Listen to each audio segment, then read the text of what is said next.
Some other headlines tonight. State health officials are issuing a health alert. The Department of Public Health is seeing a spike in a number of flu cases and other illnesses they don't commonly see. Our Bradley's Pimentel has been looking into what's driving the increase and how you can protect your family. She joins us live now. Bradley's, what did you find out?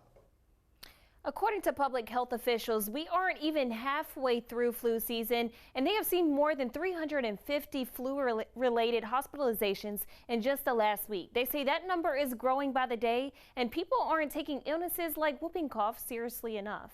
We continue to be concerned about a number of vaccine-preventable diseases that are circulating in our communities. State epidemiologist Dr. Linda Bell sounding the alarm about South Carolinians' health. Bell says people are at risk of getting potentially deadly diseases that are on the rise in this state. This includes flu. We're experiencing a large measles outbreak, and we are having a higher than expected number of pertussis cases.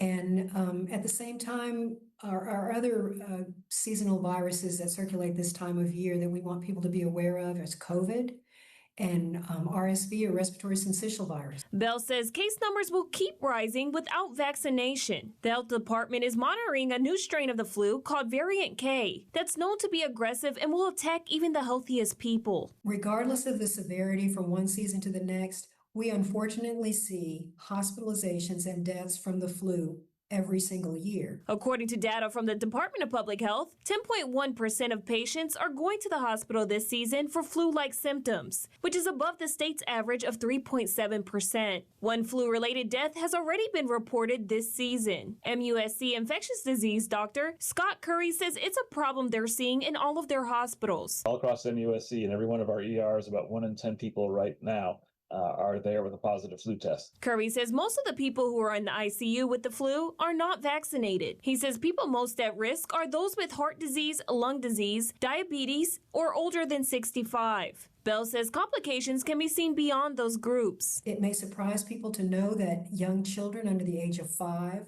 are actually as likely to be hospitalized as are people over the age of 65. And we strongly recommend getting vaccinated as early in the season as possible because it takes about 2 weeks for your body to mount a strong immune response to give you the most protection possible.